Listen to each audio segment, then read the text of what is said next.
We had a whole. No, we said no guns because no guns. not Okay. as fun. We're talking about the typical Hollywood slow. If you're in World War Z where the zombies are fast, then we're talking fast guns. zombies. Oh goodness. No, but we're talking slow zombies. I'm samurai sword. Jack has a baseball bat with spikes on it. That's because he just wants small spikes. I've got a nice hickory handled axe that is, it's like a timber sports style. So it's a little bit shorter handle, heavier head. That'd probably be, I can lay up about a cord of wood like if I fell in trees with it and got it pared up in a couple of hours. But yeah, like that, properly sharpened up, that'd be my go-to. Just to get this going. So get your giggles and swear outs now, is that? Yeah, exactly. And so I'm recording, but we just take it from wherever. But man, it's nice to meet you, Chris. Yeah, and thanks for having me, guys. Yeah, of course. Oh, so you guys have never met before? This is just a random meetup, or I like it. Yeah, we just talked on Facebook. One of the dad groups, I think, if I remember right. That's kind of how we touched base and then went from there. Well, nice. We're trying to grow out like our brand because we just started, like, we're both new fathers, and so we just trying to like get out there and just meet other dads and see what's up. And we quickly realized like there's a lot of dads with different levels of experience out there and years on them that we don't have. So rather than coming off like a couple of just young jack-offs, but I think we're doing pretty good for ourselves. But just nice to get a different perspective. Someone's been around the block a little bit, maybe get some advice from you. And so we're just putting it out there on Facebook, just trying to like reach out to the community. And damn, this crazy community is over 100,000 in one group, like 57K in the other dads groups. Like, man, there's a lot of dudes out there. Frankie, which one did you sign me up for? The dude dads. That's where I met Chris. Oh, gotcha. I'm also in. Yeah, that one. The guy I think started off as like doing YouTube videos and like kind of goofy stuff, and then just kind of built the community around that. But yeah, it's all just people that just want to do cool stuff with their kids. So it's perfect. Get a lot of information that way. 100%.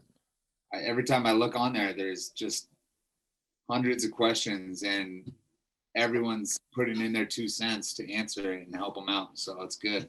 It's good community right there. Yeah, it really is great. Really is great. And like it honestly though, like it's been I want to say scary is not the right word, but it's been like kind of a little depressing. A lot of dudes are going through some really hardcore stuff on there. Right. Yeah, it's nuts, man. Go ahead, Chris. No, I was saying it's nuts. Like there's guys that are going through really heavy stuff, and it's always kind of interesting to see the different reactions that people have in there. Some people are like, you can do this, you can get through this. And then there's people who are just like, oh, I'll just give up, whatever. I'm just like, it's really interesting to see like the range of reaction. But overall, I mean, it's pretty positive, which is nice to see. It's refreshing in a lot of ways. That's exactly what I've gathered from it too. It's Facebook, so you're going to get those people who are like, oh yeah, for sure, give up. Your life sucks. Leave your wife, leave your kid, do whatever you want. And then you get majority of people saying like some pretty solid advice because they've been through it all too. So it's definitely a good group. Yeah, a lot of crazy wives in there. That's what I've noticed. Every time. They're like, well, which you gotta wonder though, right? Like how many of them are actually dealing with like a crazy wife? Because there's like, my wife is crazy, and then there's like, we the jury find the defendant. Like there's like a very like different like what's crazy versus what's quote unquote crazy. So I'm always just curious. We only get one side of the story. So I'm always like, all right, like maybe she is crazy, or maybe this dude's like blowing it up to get attention. I just always take those with a grain of salt. Absolutely. You're 100% right on that. A lot of guys are just exaggerating the situation, making them look like angels in the wife. Well, it's like one guy was like, my wife is 8 months pregnant and we haven't had sex in weeks. And I'm like, your wife is 8 months pregnant. Like, she doesn't want to be doing that. Like, Yeah. sorry, dude, you made the choice. Like, Right. you know, Right. you deal with it for a couple more months and then get through it. But like, I feel like a lot of guys have this really like short-term view of things.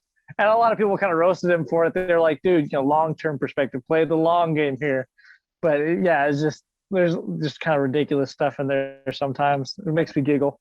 I feel it though, Right. because like when it is serious, the law is on their side. So it's like you can empathize with a guy who's in that position because you're like, man, if it is the real deal and he's not just exaggerating, it's like you're screwed, man. Like there's not a lot going your way in that situation. So it's hard with kids like to think you're gonna lose control of that situation when it is serious. Because I hear about like, you know, people getting their kids taken away for, like, it's just nuts. And like the goal of foster care specifically is like get people back with their families, to get kids back with their families.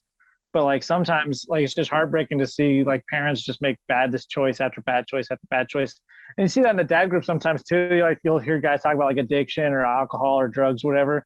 They're like, oh, I keep slipping up with drugs and I can't get my kids. And I'm like, yeah, but like you got to see where the court's coming from.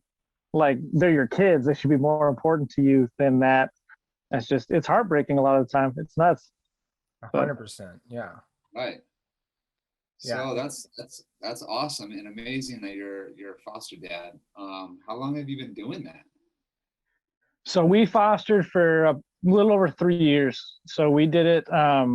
We fostered 4 kids in total. We ended up adopting 2 of them.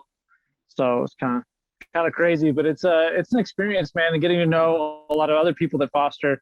Because when you foster, like there's lots of weird, like not weird rules, but there's lots of rules about who can take care of your kids, and there's kind of some additional requirements. Because remember, like these kids are all coming from like situations of abuse, and Right. so there's a lot more rules to set up to protect those kids. And so you get to know a lot of other foster families because those are the families that you can get to like babysit or like watch your kids for a couple hours, you know, like help you out with things. You know, those are the people that can come to your house on a regular basis without having to get, you know, background checked. And so getting those people, you get to hear a lot more stories that about fostering and foster kids and situations in foster care. And so, yeah, it's been a lot of fun. It's been, yeah, an emotional roller coaster, but yeah, like I said, we adopted our little girl last July, and so we're done for now. We're full up and we're done with it for a little bit. But yeah, it was a heck of an experience for sure.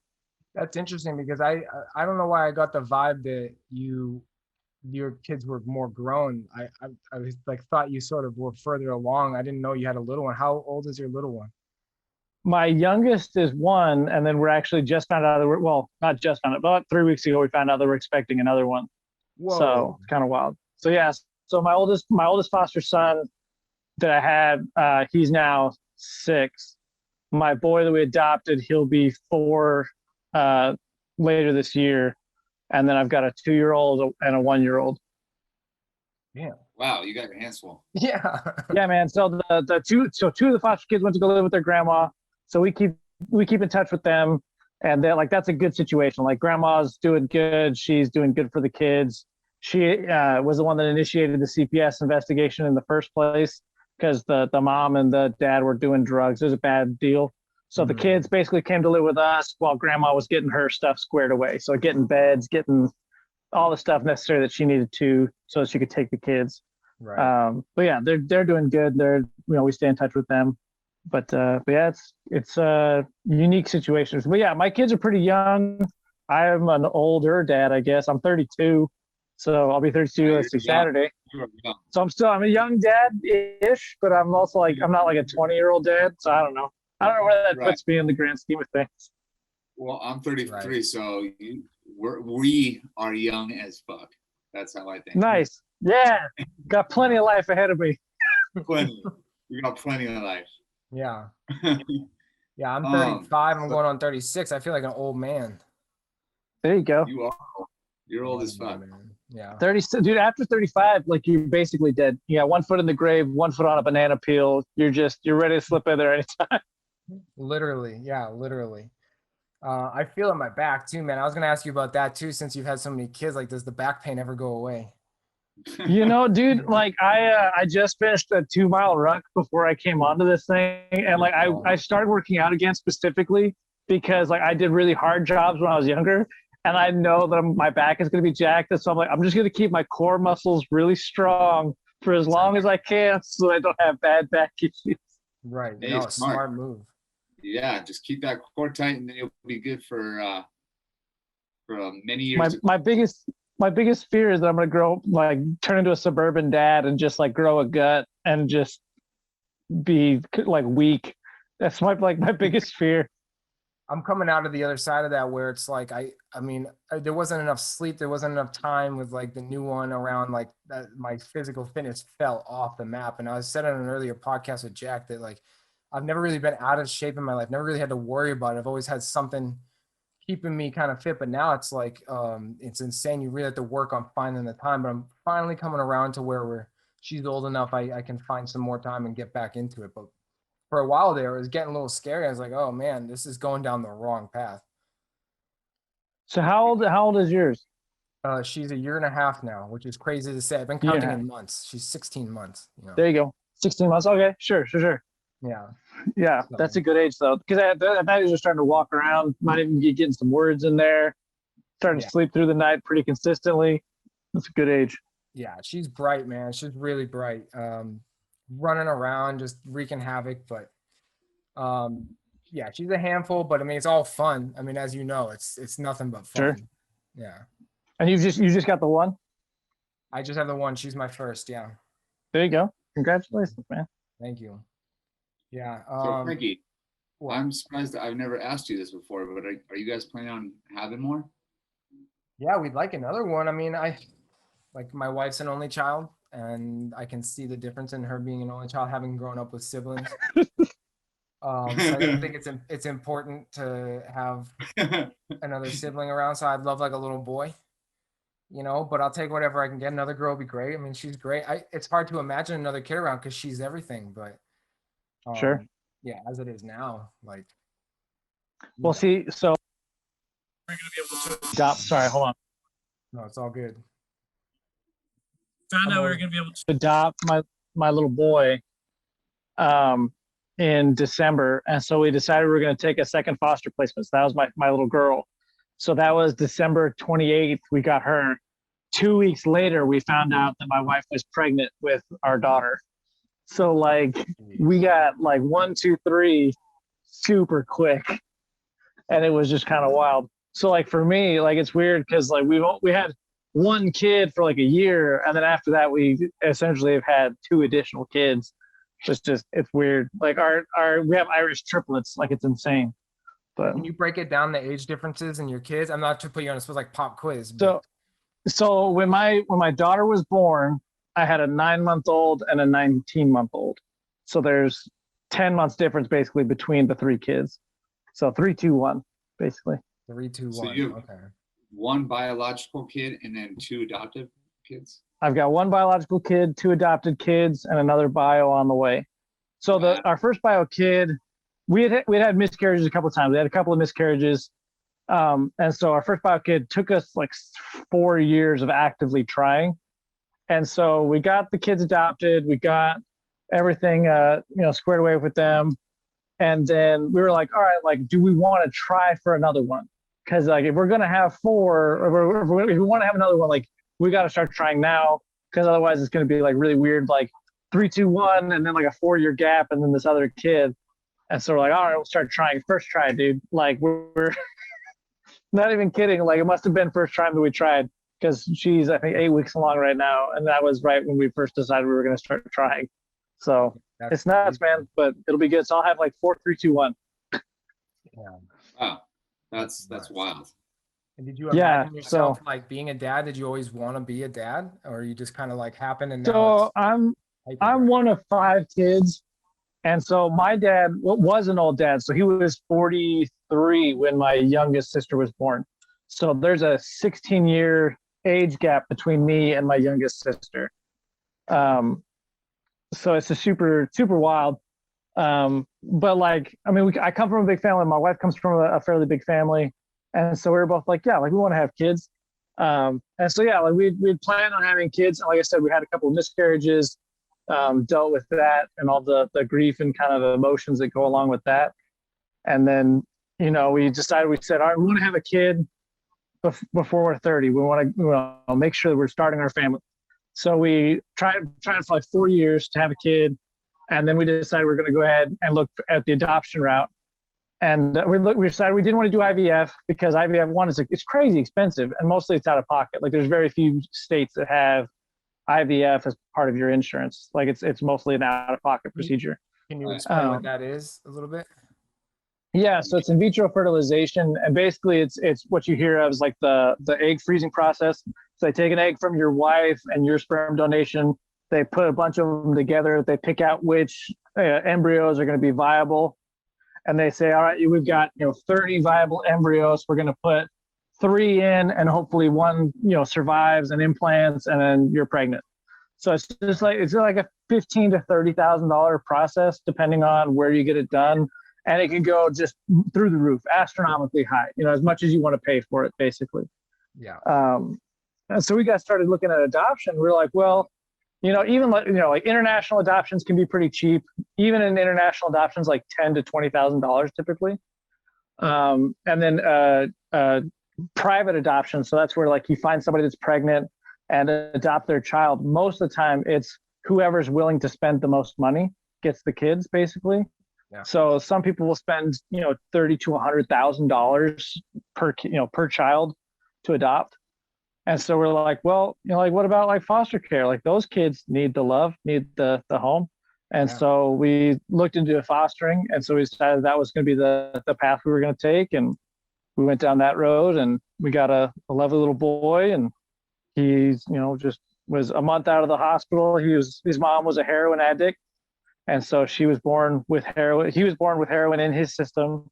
So he was in the hospital for a month while they gave him morphine to drip down his basically opiates in his system.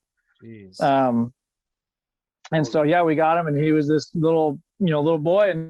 But like the crazy thing is, because like the heroin in babies, it makes their muscles tense up, and so like he just like be like mad as hell all the time, like look, little Hulk. And so we'd have to like rub his muscles out so that he would like relax his arms and legs. And I remember like to this day, it's something that makes me choke up. Like his breathing was so ragged. Like just like to hear him breathe was just like scary, because you're like, what breath is going to be his last, kind of thing. And then now, I see him breathing. He's this beautiful 3-year-old boy, and just big, deep breaths when he's sleeping. And it's just nuts to me, man, like just how far he's come. But yeah, we decided we were going to foster, because if you adopt out of the foster system, depending on the circumstances, it can be free or as low as like $1,200 to adopt. So for us, both of our adoptions were free. They were paid for by state subsidies. That's so, amazing. we got 2 kids for free, essentially. Just had to, show up and feed them. So And it's like a regular kid, right? That's how regular kids work. That's an amazing story, and I gotta say, you're a fucking saint. That's insane. I don't know if I could. I mean, just to go through something like that would just destroy me. And obviously, like it hit you right in the feelers. Wow, that's wild. But knowing now, like, man, since we have a kid, it's like you can understand, like, once you care for like a little one like that, it's like you do anything for them, Correct. Yeah. That's somebody phrased it like, there's very few people on this planet that I would scorch the earth for, and they all live with me. Like I'm like, yeah, that's fair. Yes, absolutely. They're my kids. Yeah. That's awesome. And okay. So what made you? So you had your biological kid, and then what? You guys were trying for a second, and it took a while, and then you were just thinking about adopting, and then you went the foster route. So the bio kid is actually my youngest kid. So we weren't pregnant. We had a couple of miscarriages. Weren't sure. The docs weren't sure what was going on, and basically told us like they weren't sure if my wife was ever going to be able to get pregnant. And so they said, you can go through and do all this crazy expensive fertility treatment, or you can look into some other options. And so they gave us like, all the options were like $30,000 plus. And my opinion was like, if we're going to spend 30K, like we're going to have a child, like we are going to adopt a child, whatever that takes. Right. And so, so we adopted my boy. And then we got the foster placement for my middle child, my middle girl. And then 2 weeks after we got that foster placement, and we eventually got to adopt her. But 2 weeks after we got her as a foster, we found out that we were pregnant with my youngest, my biological daughter. Wow, man. Oh, my light went out. Yeah, it's nuts. Fix my light. I like to hear that. That's great. That's just great. Good on you. Yeah, and like you said, like you said, I'm a saint. Like I don't think I did what I needed to do to have kids because I wanted to have a family. And with that said, it sounds super selfish now because I'm like, I want kids. I'm gonna adopt this kid. Like it sounds super selfish, but on the flip side, like I don't think that I do anything more than what an average parent does. I think that the difference is that I got to choose to step up, which is kind of a weird situation to be in.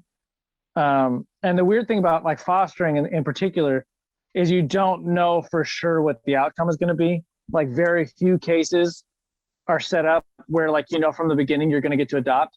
So like worst case scenario, like I knew some families that went through just really crazy stuff, like would get the kid, had the kid for like 6 months, kid went to go live with dad beat the shit out of the kid.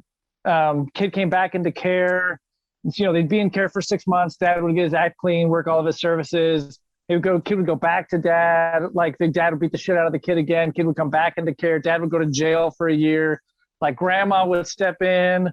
And then like grandma, once dad got out of jail, let dad take the kid again. And then, just like repeat situations over and over.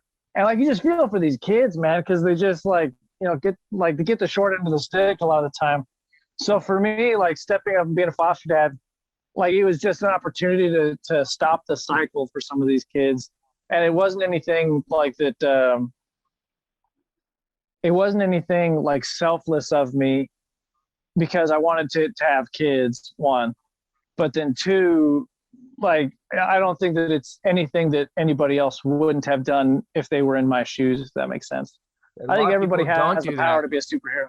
We need like more people to step up like that. I mean, like my wife being adopted, we thought about it, but we knew we could biologically have a kid, but it's still like touches her, the whole subject. And I was going to tell you a story. I told Jack this story many times about my wife's whole adoption thing. When she was adopted, she has no memory of her biological family, but like she had her parents stepped in and they were one of those hero families that came in and like paid for the hospital bills, flew her mother out from Michigan, put her up in an apartment, like the whole thing, made sure she was taken care of and like healthy. And she was super religious, the biological mother. So they were hiding it from her family. So they were keeping it secret.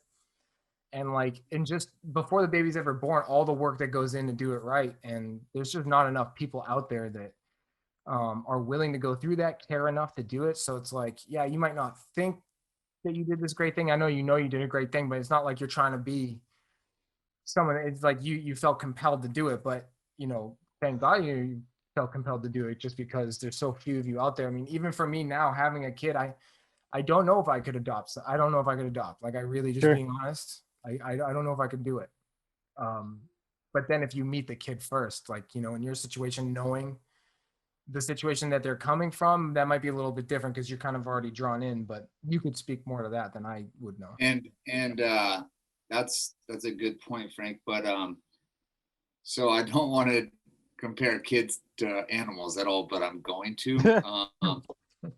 So if you foster a kid, correct me if I'm wrong, but you're taking care of that kid until they find a forever home. Yeah, there's a couple different situations you can be in, but yeah, like fostering, there's a couple of different things that can happen with a foster kid. They can go back to their parents or, parent or guardian, whoever they came from, if that makes sense. Right. They can go back to a family member or even a friend of the family. So like sometimes the biological parent will be like, oh, I don't have anybody in my family that's willing to take this kid, but I have a really good neighbor that's willing to step up and take this kid. And so that's called a kinship placement. And so there's always the potential that the parents, even like the ninth hour, so like right as you're getting ready to adopt, all the way up until the parental rights are terminated, they can basically put forward somebody to take care of this kid. Gotcha. And then there's a couple of different things that can happen.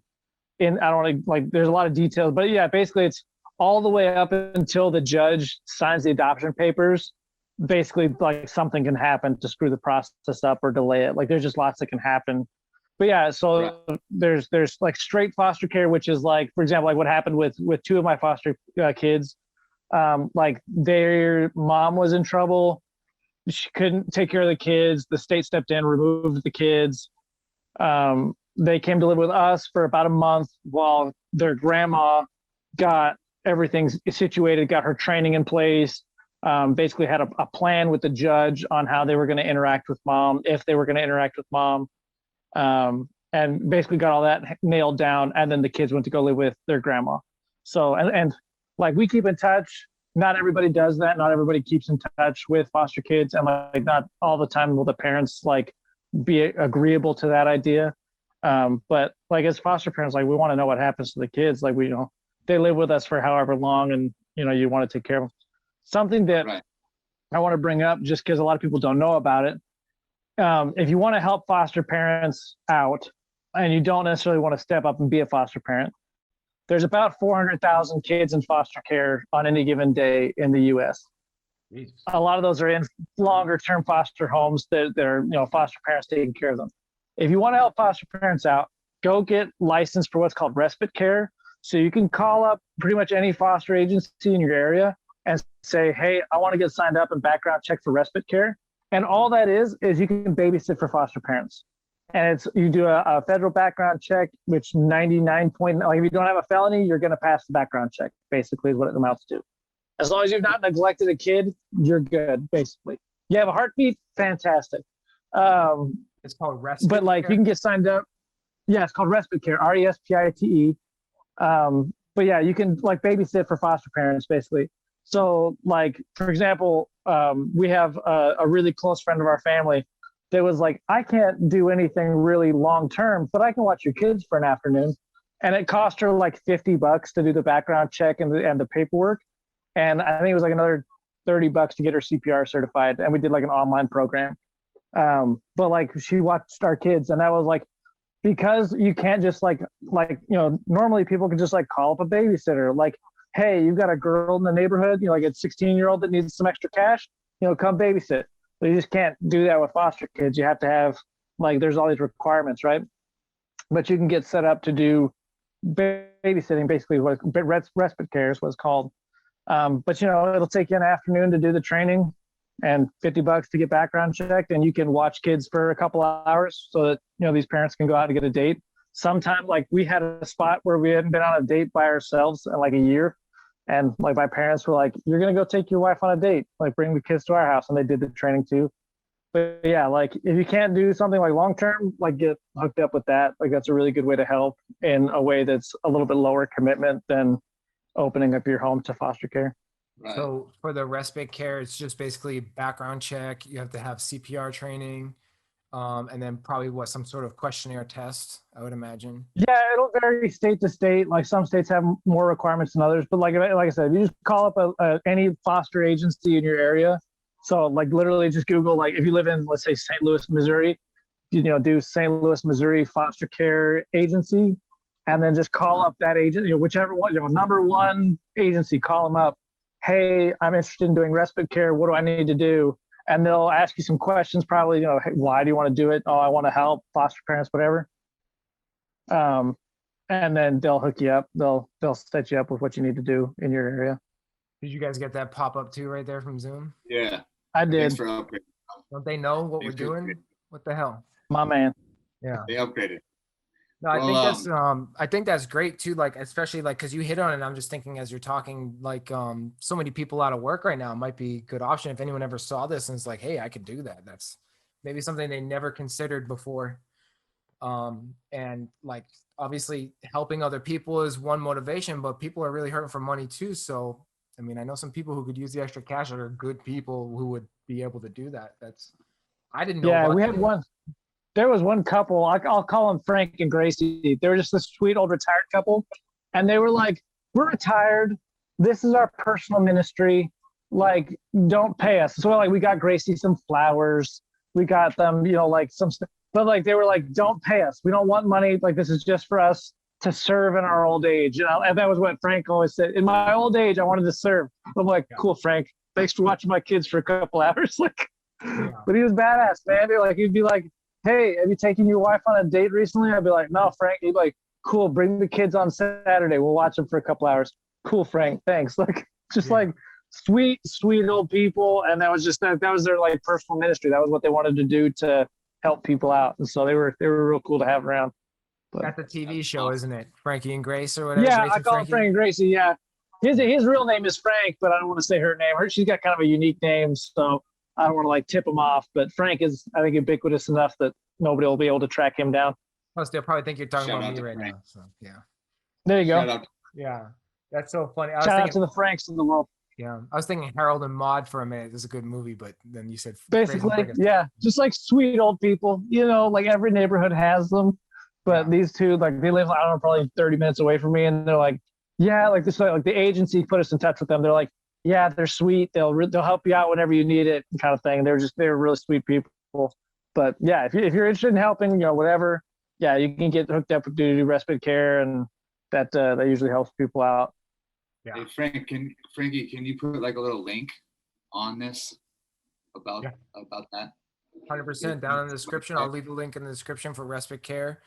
Do you know any off the top of your head, Christopher? I'm not gonna put you on the spot, but I like to put resources in the descriptions. Anyone ever comes, I mean, because 6 years from now, someone might come across this video. The agency that we used was called Legacy Ranch. I can shoot you their website after this if you want. But they're a foster agency here in San Antonio. That's who we worked with. They were nice to work with, and they've got tons of resources on their website. If you need just like generalized information, I'll see if I can track down a link for that as well. Well, yeah, and I'll do a little research on it to back it up. Yeah, anything you have. I always think it's great. I think it's such a trippy and cool thing. I just imagine no one's going to watch this I mean, people actually have, it's funny, people actually have been watching on our YouTube, even though we just started. But I just think like, video lives forever, and it just blows my mind to think, because this is going to segue into my next like thing about adoption. And my wife's story is like, how many years can go by, but because of the time we live in and technology, like one day you can be under one assumption, then they could be watching this video and someone gets that little piece of information that changes their life. And we're talking about moving, profound things. We're not talking about, oh, I found this great, cup holder, oh, that might change somebody's life for the better. But in the bigger picture, like these things are huge. And to segue into the next thing, just because why not? Going back to my wife's story, and I asked her if I could talk about this, and she said yes. When I met her, she had never met any biological family members when I first met her. And she's a year older than me, so she's 36. So she went 30 plus years of her life never having any contact with any biological family member, and she didn't even really know what she was. She thought she was Greek, maybe Mexican, maybe some Scottish Irish in there. She got a little mix, so she didn't really know.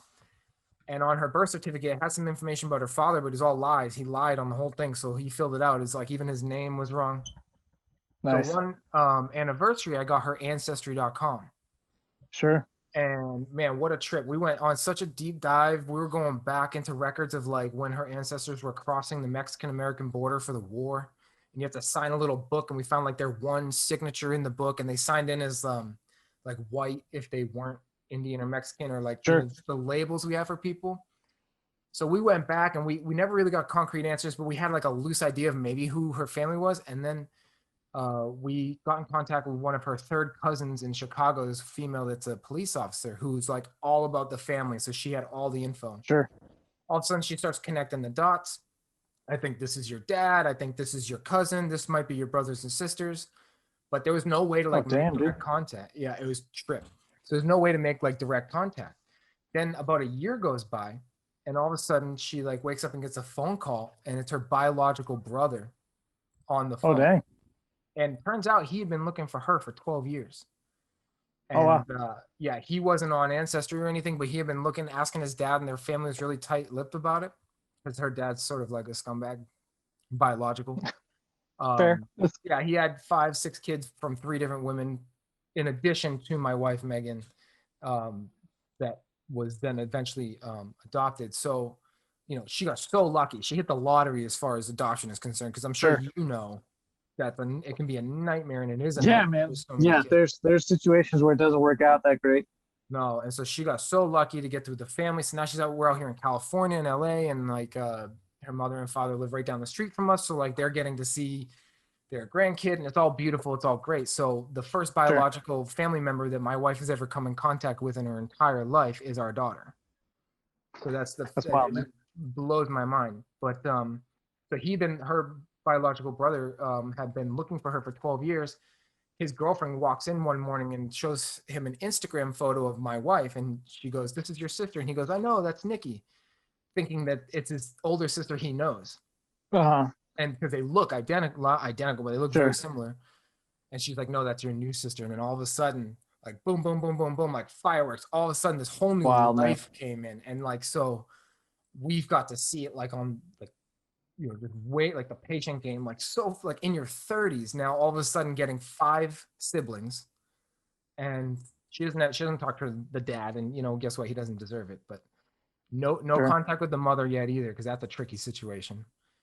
But Well, it's trippy, man. Like it's I think it's out in the open. I think I can talk about like my wife's grandfather got one of those deals in his 80s and did it, and he found out that he was only half siblings with his siblings. And so like his oldest sister was in her 90s, and she was the only living like sister, and she had dementia pretty hard. And so like he was like asking her questions like, "Hey, like why are we only half siblings?" And she's like, "I promised mom I'd never talk about that." how old was And he? like he was in his late 80s, so he was like 87. I want to say his sister was in her late 90s, so like 96, 97. And so like the family has all these like theories about like what may or may not have happened. But like you look at their family pictures, it's like tall, tall, tall, tall, tall, tall, short. And so like it's like I'm not gonna say it's obvious that he's not like a full sibling, but like you could tell like one of these things is not like the other. But yeah, it's trip, man. Like family's weird. That's one of the things I kind of worry about as like my kids get older. Like my daughter, her parents are currently homeless. She has a full-blooded brother who is currently living with another foster family, who was born about a year and a half after she was born. And like it's going to be one of those weird things. Like as she gets older, like we found out that he was going to be available into foster care about a month after we delivered my daughter. So like it's going to be one of those trippy things of like, well, why didn't you take my brother? Well, we had your sister born, and we couldn't handle it. But then there's going to be like the conversation like, well, do you want to have a relationship with him? Do you not want to have a relationship with him? I'm sure that there are going to be other siblings out of that relationship. And so it's just like, what is her life going to look like as we get older? And my son, he has 5 siblings, 4 of whom are full-blood siblings, or we assume full-blood siblings. But he has 3 siblings who we know are from other dads. So this lady had 7 or 8 kids. Nobody's really sure how many kids she had. So like there's a possibility, let's say 20 years from now, he gets a 23andMe or an Ancestry.com deal. Who knows what we're going to find for him. Like it's going to be real trippy to see kind of where that ends up. So I'm sure they'll have questions. I think navigating that's going to be tricky for both of them. Well, But we'll see how it goes, man. Yeah, you said navigate. I was about to say it's like, yeah, it might not be, a lot of it might not be in your control, which can be a scary thing, but like just seeing, my wife react to it, it's sort of like a scratch that they got to itch, and like it's never gonna go away until they itch it. And like now with like the internet and just new social media platforms popping up left and right, it's gonna be very hard to shelter. I mean, like you said, the parents are homeless, but and even that, hopefully that situation changes. But if it does change, I was gonna ask you, like, what if they want to be back in their kid's life a little bit? Like, what was that? Yeah, man. I mean, ultimately that's going to be their choice. I mean, and ultimately it's going to be my kids' choice how much they want them to be involved. We have an email account that we set up. My son his mom basically said she didn't want to be involved in his life, which is super sad to me, like on a lot of levels. But the dad is assumed. We don't know that was his dad, if that makes sense. And so like we don't have any information on his dad for sure. My daughter, we have an email that we set up, and that way her mom can email us. We email the mom twice a year now, and basically say, hey, here's kind of an update on her life. If you have any questions, you can ask us and we'll answer them, kind of deal. But it's weird because you have to balance like the safety of the kids. So you can't like give away too much information because you don't want like the parents to know where the kid is at, because like kidnapping risks and stuff like that. Right. So it's like, it's this weird balancing act that you have to do. It's kind of weird. But. So is that something that you have to do, like, or is that something you don't have to do it? No, we choose to do it. Basically because we know that, let's say when my daughter is 13 or 14 years old, she's going to hit that phase of like teenage life where everybody dreams if they had another family that they could go live with, things would be better. I just don't want her to ever like have that itch and not be able to scratch it, if that makes sense. Like I want her to have the ability to reach out and have that relationship if she wants to. And that'll be something we'll discuss with her as she gets older and kind of gets into that age. So. And your kids, they know they're adopted, correct? I mean, they're 3 and 2, so we haven't had to like really nail down that discussion yet. But yeah, I mean, as far as they're concerned, we're their mom and dad. They don't know any different. But yeah, we'll probably have that conversation. We'll have that conversation. So you're going to be open with them. Yeah, they're both Hispanic origin, and my wife and I are both very white. And so like my little boy is like little brown kid. So I'm sure he'll like realize pretty soon. He'll realize hey, mom and dad are both real white. Something doesn't match up. But I mean, yeah, we'll be open with them about it. It's not a secret. We celebrate their adoption day. So we have, we make that day a special day too. So it's a good time. Well, okay. And so I've had a couple of friends that have been, or that are adopted or were, and do you ever worry about like mental health issues as they grow older because of their past and about their parents maybe not wanting them or couldn't have them? Mental health issues. I mean, we'll probably spend a lot of time in therapy. Let's be honest here. With that said, like I think that the one thing that worries me the most is going to be drug addiction. Like both of my kids their families have histories of drug addiction. So I think I'm just going to be super open and honest with them about like, hey, like that's a dragon that you can't tickle. Like you can't go mess with that because that will destroy your life. Because let's look at your parents. It destroyed their life. And so without being like I don't want to scare them into like, because I think that there are some parents that like try too hard and they scare their kids, or they get their kids curious about it, if that makes sense. Like they start to think like, well, why is it so off limits? But I think that I want to instill in them a very healthy respect for it. Hey, if you ever want to, if you ever even think about it, come talk to me. We'll talk through it. I'll help you understand why this is a bad thing. But that's the thing that I think I worry most about my kids. And like I said, they're still real young. So I think that, addiction is something that we're going to have very open, frank conversations about, just because of the nature of their parents and kind of their family background. Right. Which like, that's the reason I don't drink, is like my family, both sides of my family have histories of alcoholism. Not like alcoholics, like ruined their life, drank themselves under the table, but like both of my grandparents, both my grandpas, like drank a lot and drank very heavily in their youth. And so I've just been like, no, I don't want to mess with that. So I've just made a decision to not drink. And that's been good for me in a lot of ways, because I don't have to worry about that particular demon, if that makes sense. No, it makes total sense. Yeah, Jack and I both have experience with family members who are alcoholics. But we had a previous conversation on this podcast before about our own relationship with alcohol, and I guess like a generation removed, when you grow up around it, like you learn what not to do.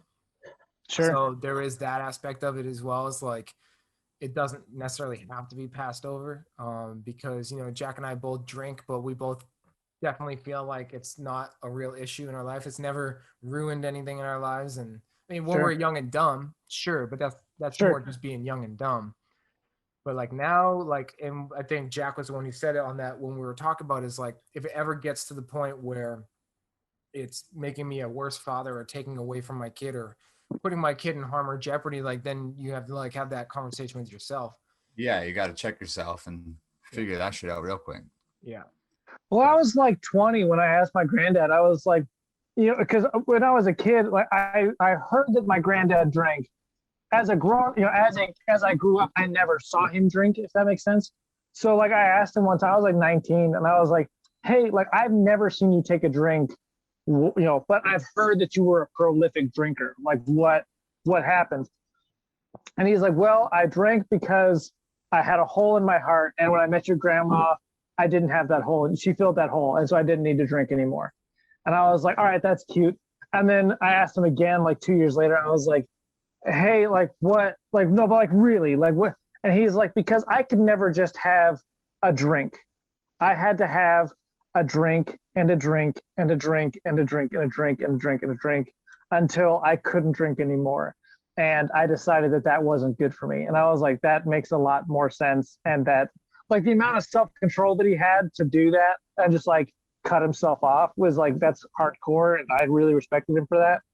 But like, I think that, yeah, that was something that I never wanted to even mess with. And I think that, yeah, like you said, you know, just, you can make the choice to stop that particular like trait with you and make that choice. I think that's a solid thing to do. I think that's something everybody has to do. You know, you look at your own family, even if you've got a great family, like life growing up, there's always something that you can change in your own family moving forward. Right. And my dad was the same way. My dad would have a drink with his buddies at noon and close down the bars at 3 a.m. He said if he had one, he would have to close down the bars. And that's kind of why he stopped. He stopped when he had my brother, my oldest brother. Sure. So yeah, he was the same way. Couldn't just have one. Had to have as many as he could until he passed out. And my dad was the opposite, where, well, not the complete opposite. He just hit that fork in the road and he went the other direction. So he was an alcoholic and he was drinking, but he didn't make the choice to turn it around. And so, yeah, that comes with its own baggage as well. I mean, I don't do therapy, but I've definitely dealt with my demons over even just this last decade. And the biggest thing for me is actually having my daughter. It's kind of trippy, like, to bring it full circle to know that, because Jack's father is my uncle. We're cousins. And yeah, so I know his uncle very well. And he's one of the best men I know. He's a phenomenal dad, phenomenal human being. Great. And people would say the same thing about my dad. Everybody loves my dad too, and except for his actual family. He's so smart and this and that and the other. There's a long list of things you could say positively about him, but I don't think he ever contemplated or cared the effect that his alcoholism had on his own kids. And it was tumultuous, especially through his 20s, man, just dealing with a lot of demons that when you're going through it, you don't actually understand what it is. I couldn't say this is because of my dad. It's only when you get to a certain point and you turn back around and you look at it. And really now having my daughter, I'm just like, it just blows my mind. Like everything comes a little more black and white since I've had my daughter, where I'm like, I would never do that. Like I would never do that. I wouldn't do that. I want to do that. And all of a sudden things kind of clear up. And honestly, that's the best therapy anyone could ask for, is like, I had my daughter and so many things became clear to me. Like I have a really bad temper, or I had, and I battle with that a lot. And I know that, and I shoulder that temper. And not that my dad had a temper, but I think it was a reaction to his passiveness. Yeah. My dad would just like pass out on the floor. And well, I think that is the opposite of having a temper. Yeah, exactly. I've never seen his dad raise his voice or do anything, but every time I see him, he has a beer in his hand. Yeah, so it sounds like a good thing, but like I think in a reaction to that, I went the opposite way, because I'm like, I don't want to be like you. I'm going to go the complete opposite way, but that had its own bag of tricks to it. Sure. And I think someone one time was like, go like, and you can do this in any relationship. You can do this with an employment relationship. You can do this as a family relationship. Like if you have something that you want to be or something that you want to do, go like if you and you have a bad experience with that, it's like with a parent, whether it's an employer, whatever. You just go make a list of all the stuff that you're not going to do when you're in that position. So like you can say, these are the things that my dad did to me. I'm never going to do these things.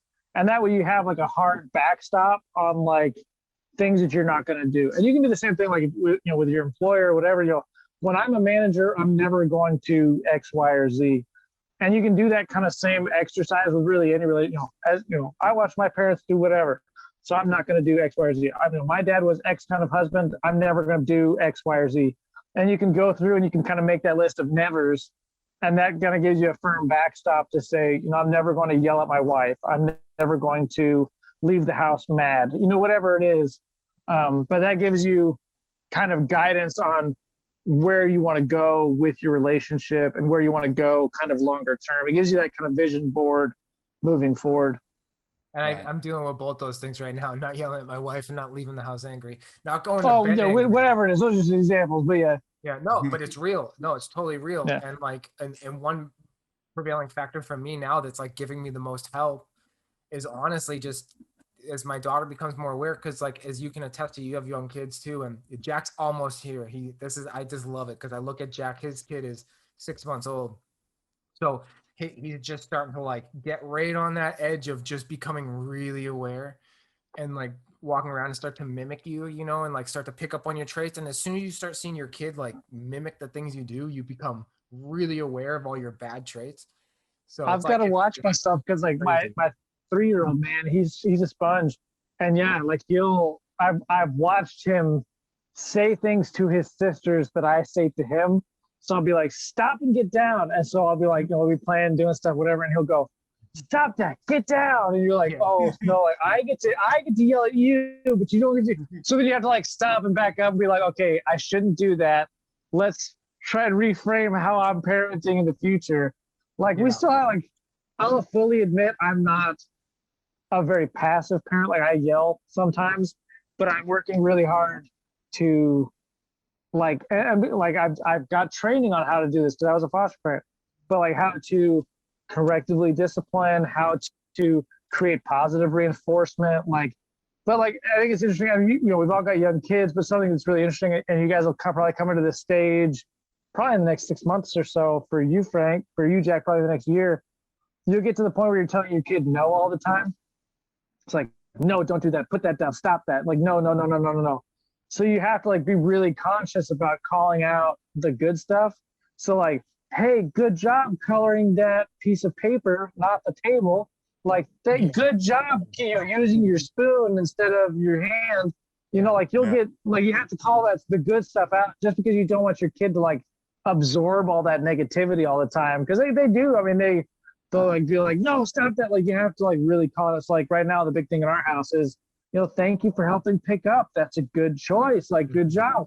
And like, it's crazy because like we started doing that, really like paying attention to it about a month ago. And like now, like my little boy, like tonight we told him, hey, we need to pick up your toys and get ready for bed. And he just like jumped right into it. And he's like, I'm making a good choice. We're like, yeah, you are, dude. Make that good choice. Like, so like it just reframes their brain, I think, in a different way. And it really does kind of create that good self-confidence. Another thing is like we like to tell the kids like they're so fast or they're so strong or whatever it is they're doing. So like my littlest girl, she's 18 months. Like she'll be doing her 18 month as fast as she can go, and she'll be like, Dad, I'm so fast. And I'm like, yeah, you are, you're so fast. But like the self-confidence that she has, she's not fast at all. Like her siblings are like lapping her, but like the confidence that it instills in them, I think, is something that's super important. And it's something that a lot of people, we just get, you're tired. It's the end of the day, whatever. You're just not thinking about it. But just taking that time as an adult to like reset your brain and really call out those positive things in your kids, I mean, it makes all the difference in the world. I know it's made a big difference for me as a parent.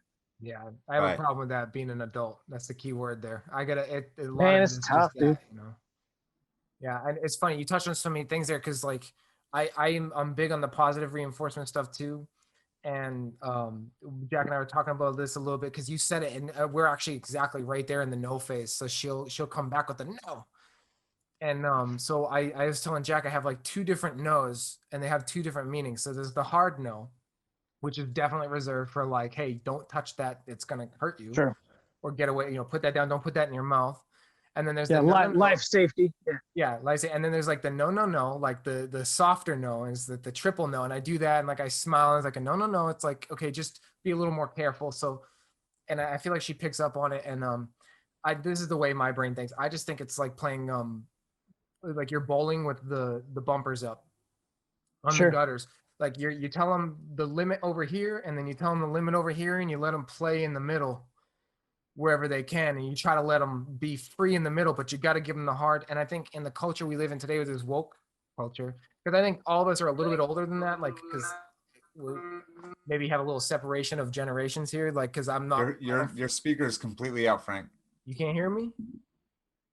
Can you hear me? I can hear you, Frank.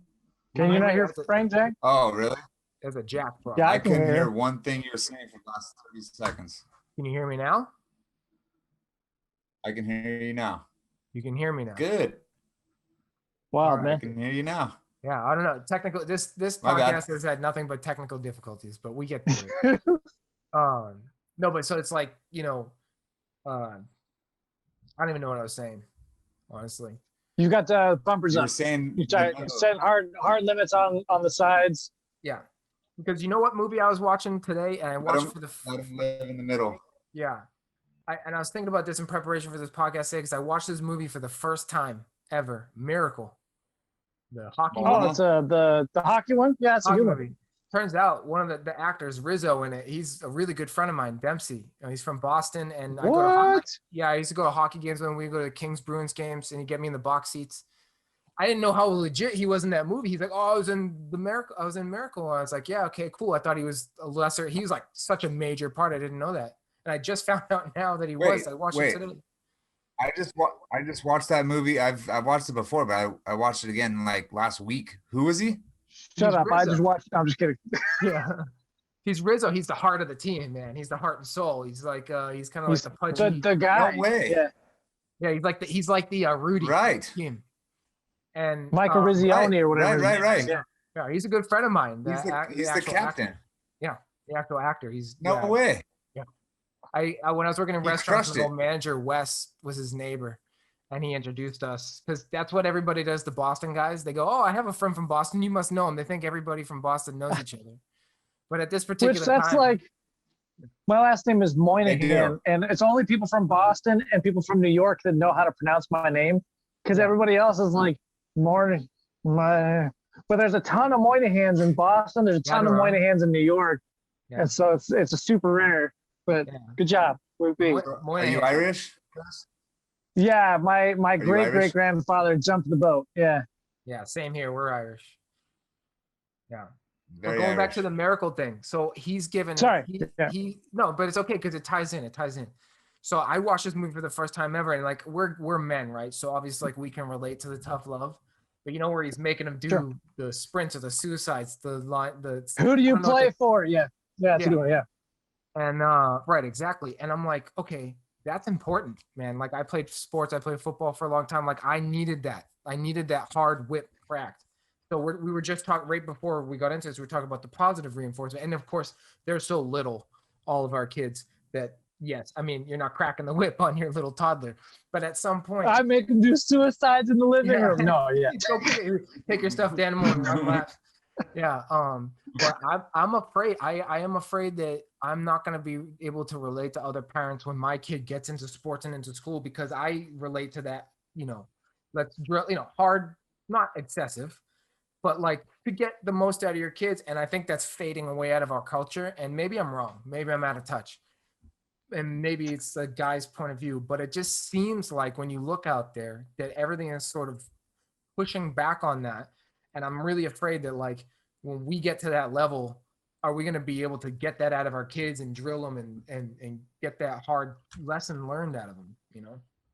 You know, with that said, there's a fantastic book. If you ever decide to coach Little League sports, or really anybody who's got kids in sports ought to read it. but it's based on a letter by a guy named Mike Matheny, and the book is called The Matheny Manifesto. But he was a catcher in professional baseball, and so he's like, kids were like, we want you to coach our baseball team, and the parents were like, we want you to coach the baseball team, and he's like, I'll do it under these conditions. And so he wrote down these rules, and so it's things like, as a parent, your job is to show up and shut up. Like, don't coach your kid. I will be hard on your kid. I will coach your child. If you want to do some outside coaching, I'll show you and I'll tell you who to go to and who to talk to. But, you know, I will do the coaching. You need to show up and sit in the stands. Don't, you know, if they do something great, cheer away. If they do something not so great, shut up. I will take care of the coaching. He's like, they will show, you need to be at every practice. You need to show up on time. And he like goes through all these little things, but like, they're all fantastic, but none of them are punitive. Like, none of them are like, you know, like he explains that he's going to ride the kids hard. But he explains that like he developed all those rules because like his little league coach basically had the same set of rules. And like of that team, like 2 of them went pro, 3 or 4 of them played on, you know, college Division I baseball teams. But it's a fantastic deal, but he goes through that thing. And I think that especially with kids sports, it's weird because we're reaching a time where we're asking kids to choose what they want to do super early. Like if you're good at soccer as a 5-year-old, you're going to get the coaching that you need to be good at soccer as a high schooler. But like if you're not good as a 5-year-old, unfortunately, a lot of people just like write kids off. And so you get this whole generation, not late bloomers, like, you know, let's say they start to develop those, you know, gross motor skills at 7 years old.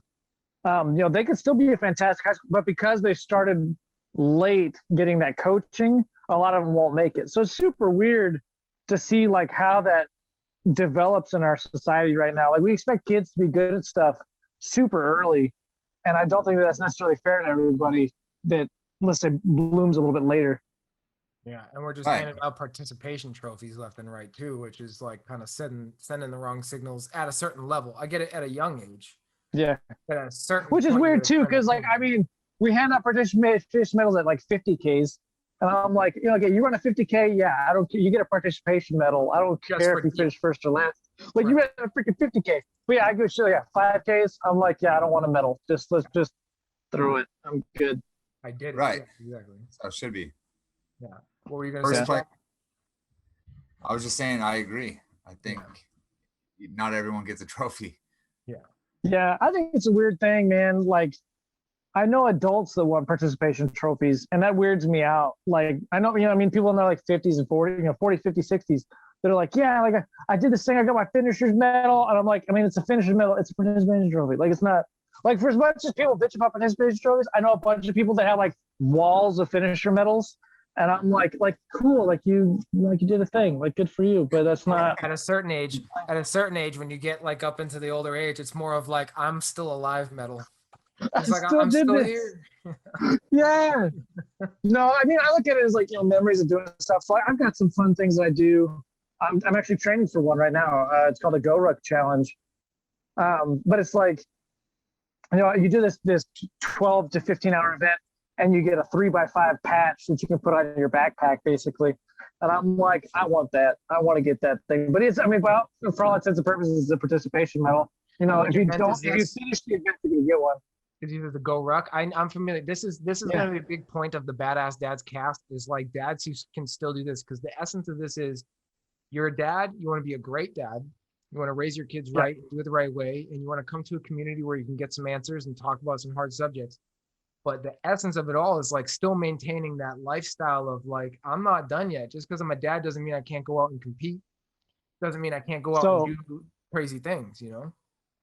So Frank, earlier you were talking about trying to find time to exercise. So I just finished, beginning of January, I finished a deal called 75 Hard. So that's, I don't know if either one of you are familiar with it, but it's Andy Frisella's program. Doing it right now. Oh, dude, I finished it. It was super hard. It was good though, because it's like part of it is that you do 2 45-minute workouts every day, one of which has to be outdoors. So like just finding the time to do that. So then I wake up at like, during the challenge, I was waking up at like 4:30 or 5 o'clock, working out, going to work, coming home, and then I get my kids to bed, get my wife to bed, and then I work out late into the night. So it'd be like, you know, 10:30, 11 o'clock at night by the time I'd finish. I flip around and do it the next day, day after day after day after day. And like, it was hard, but like there is the whole point of 75 hard is to produce mental toughness. But like, it was difficult, but it was also an exercise in finding the time. So now I'm like, I just need to, I'm preparing for this Go Ruck Tough. I'm like, all right, like I just have to do one workout a day to get ready for that, because I've got like, I've got a couple weeks left before I do it. But I'm like, if I did 2 45-minute workouts every day for 75 days, I'm good. Like I can handle doing 1 45-minute workout every day. And that's like a lot of the training guys I'm looking at. That's the old Walter Payton theory. He's my favorite football player of all time, Walter Payton. There you go. He would always run the hills, and what he said is he would always work and train harder than any practice or training camp or NFL game. So when he came to practice, it was like a break for him, because he was just going so hard, and he meant it. Like he did it, and that's what you got to do. A friend of mine was an Army Ranger. Now he's out of the military, but he's like, the thing about being a Ranger is you go to Ranger training, and Ranger training sucks. And the reason that it sucks is so that by the time you finish it, you know that nothing sucks worse than Ranger training. I was like, that's cool. Like that makes sense to me. Yeah. He's like, nothing they can do to you at that point is worse than what they've already done to you. I'm like, all right, that's cool. Like that's legit. Think of how many dads. The hell week in football. Right, exactly. Think of how many dads give up on that aspect. I think that's in a lot of men, most men that compete level, that little switch inside you that makes you want to just like push yourself, and you don't want to give up on your physicality, and you want to continue to say you can do things. But just think of how many guys, I know personally men who, if you look back on their past, they were something to talk about. They actually were good athletes and pushing themselves, and they have kids, and they succumb to the, I don't want to call it overwhelming, because there's so much great things about comfort. being a dad. It's the comfortable lifestyle. Yeah. It's they get comfortable, and that leads to issues. But my deal is I never want my physical fitness to be an obstacle for me to do something, particularly something with my kids. Yeah. Because I know a ton of dads, like I was a scout leader for a couple of years. And so I know a ton of dads that were like, I was like, all right, we're going to take a backpacking trip. We're going to hike 10 miles over 2 days. It's 5 miles a day with a backpack. I mean, it's not that far in the grand scheme of things. I mean, we have, 12 hours to hike it realistically. Can you hike a mile an hour? I mean, that's as fast as you need to go. Like I had multiple dads to be like, I can't do that. Like I can't do that. I'm not going to be able to do it. That's just laziness right there. They could do it. I'm like, yeah. And they were like 40s, early 50s, a couple of them. I'm like, Yeah, but like, I never want that to be an issue for me, where my physicality is going to be an obstacle to be doing something with my kids. Yeah. Correct. Exactly. And I feel the same. I feel the same way. Yeah. Are you still skydiving, Jack? Are you still going to do it? Yeah. I gotta take one more class, because I haven't been since before COVID, but I got to take one class. It's a 3-hour class, and then back in the plane I go. Yeah, I was wondering what you were going to do with that. Yeah.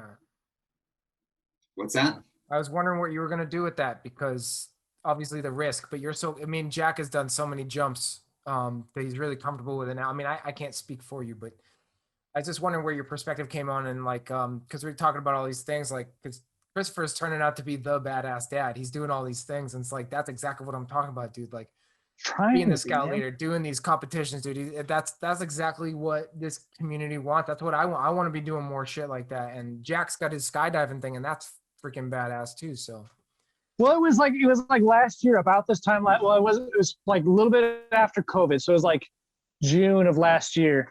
I like looked up, and like I wasn't getting anything out of my work life. I was kind of stagnant at work. I wasn't getting any. We were in this weird limbo where we just finished adopting our daughter. So like all of this stuff had like been put on hold so we could get through the adoption. And so like I wasn't getting anything out of my work. We were kind of stagnant at home. Like I wasn't working out. I already finished, like I had set goals in my 20s to like be done with like my master's degree. I was like, I'm done with my MBA. So I'm not like going to school at night anymore. I wasn't like getting anything out of like my intellectual life. So I was just like, what do I do now? Like, what am I going to, and finally like December, I guess it was October, I found out, like on Monday, I found out about 75 hard. And I was like, that's the kick in the ass I need So I started it the next day. So, Monday I found out about it. Tuesday I started. And I finished in the first shot, man, because I was like, I'm not going to do this shit twice. Yeah. But like, that's the thing is like, I was getting scared of where I was heading. Like the numbers on the scale were creeping up. I was like, I'm the fattest I've ever been in my life. I'm freaking huffing and puffing, chasing my kids around the yard. I'm like, this shit will get real serious real quick if I don't get a handle on it. And that's why I just turned that shit around. I wasn't gonna let that happen to me. And that's something like now it's a semi-constant thing that I have in the back of my mind where I'm like, I don't want that to happen. Let's get our ass up at 5 in the morning and work out. And if you'd asked me a year ago to wake up at 5 and work out, I wouldn't. I would have laughed at your face. But now I'm like, that's no factor, dude. Let's go get it. Those are the dad hours. You got to do it. That's the only time I get is if I have to wake up early. Yeah. Otherwise, I don't get any time. Yeah, I have an hour in the morning that I can do just for me. And like right now I'm doing this. I mean, my kids are all asleep. My wife just went to bed a little bit ago. But I'm like, I've got a little bit of time. I can do some things. It's early in the morning or late at night. That's when I can do my stuff. But I was going to ask What you, time is okay it? on time? Yeah, it's 8:14. Yeah, we're good, man. You're good? Okay, I just wanted to check in just because, just to make sure. What time is it where you're at? It's about 10:15. Where do you live? I live near San Antonio. Oh, okay, cool. Doing all right with Nice. the lockdown and everything over there with the weather? Dude, yeah. So so this is where being an old Boy Scout comes in handy, man. So like we never lost power. We got really lucky and didn't lose power. But I will say, like last year I had a tree come down in the yard. So I cut it all up. I quartered it all up. I had it all ready to go. So I had about 2 cords of wood stacked and ready to go. I live on 2 acres, so I've got some land. So like I have a bunch of trees. So I have wood. So like I called, like power went out. People were starting to like freeze in their houses and shit. So I was like, I called up my church group and I was like, hey, listen, like I've got wood. If anybody needs wood, come and get it. Like take as much as you need. But people were selling like cordwood on the side of the road for like $50 a bundle and like little bundles like this. And I was like, I'm not gonna let anybody that I know pay for wood. So they came out and got a bunch of it. And then like I keep about 50 gallons of water in like jerry cans. Just because I'm like, if we ever lose water, I don't want to be stuck. And so like we lost water on Sunday night and we didn't get water back until Thursday. But I had enough water to get my family through. And then 2 of my neighbors lost water. And so I gave water to them. I gave them about 15 gallons each to get through. But it was nuts, man. It was pretty wild for a couple of days there. Yeah, scary shit. Yeah. Scary shit.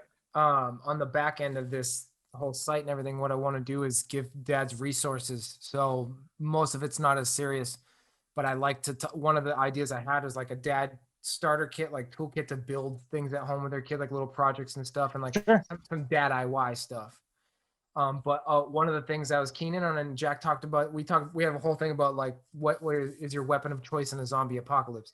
But the reason I had brought that up was because I think like now that you're thinking like a dad, you need to prepare for these times, and you with your background, like you're already on it. Like me, I was gonna see if Jack wants to go and like apply to get a gun, and like we're gonna film it and do a whole thing about like how you responsibly get a gun. You guys live in California. Oh, that's the worst, guys. Oh, I'm so sorry. It's going bad. I'm in LA. He's in San Diego. So up here, it's Armageddon. Sorry, guys. Yeah. Yeah. No, for me to get a gun in Texas, literally, I go fill out some paperwork, and I can pick it up that day. Like if my instant background check passes, which it will, I can pick it up that like within probably half an hour. I could leave the store with a long gun. A handgun, I think it's still a 3-day waiting period, but oh well, yeah, 3 days. Yeah. Just 3 from days. talking to you now, I feel like Chris would be better off with a pocket knife than we would with fucking So shotgun. somebody once was like, can I borrow your knife? And I'm like, which one? Because I've got this one's a rat too, and then I've got this one that I always carry. But like I just started carrying this one because I'm doing a review on it for a YouTube channel. And I just started carrying it the other day, and I'm like, I don't love it for a couple of reasons. But this guy here, I mean, this is my day-to-day knife. I've had it for like 15 years now. It's just, you pick what you've got. And people are always like, why didn't you get a new knife? I'm like, this one does everything I needed to, man. I don't need a new knife. Like what? Well, but they send me stuff. This brings us into our traditional segment on the show of Show Your Knife. We always have to have it by. Always have to have it. There you go. Have it on. Yeah. So wouldn't. Mine says my name on it.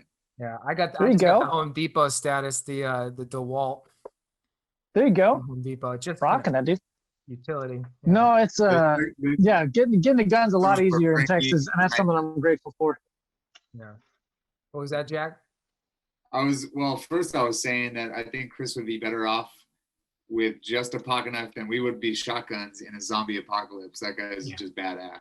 Yeah. But yeah, down. I was saying that this one, bachelor party. Nice. I got it from McIntyre's wedding as a wedding gift. Oh, very nice. Oh, he gave those out Yeah, for a come- wedding gift at his wedding. Yeah. That's pretty damn. If you go to a wedding, you come away with a knife. That's pretty badass. That's a good day. Score. Now, if I had to pick my weapon of choice, are we talking? It's a weapon of choice. Are we talking guns here? Is that what we're talking about? We had a whole. You're cool. No, we said no guns because No guns. not Okay. as fun. We're talking about the typical Hollywood slow. If you're in World War Z where the zombies are fast, then we're Oh, talking fast guns. zombies. Oh goodness. No, but we're talking slow zombies. I'm samurai sword. Jack has a baseball bat with spikes on it. That's because he just wants. You Small know- spikes. I've got a nice hickory handled axe that is, it's like a timber sports style. So it's a little bit shorter handle, heavier head. That'd probably be, I can lay up about a cord of wood in, I mean, like if I felled trees with it and got it pared up in a couple of hours. But yeah, like that, properly sharpened up, that'd be my go-to. Because it's got the short handle, the weight is good. I want You Chris on my feel side. good with it. Yeah.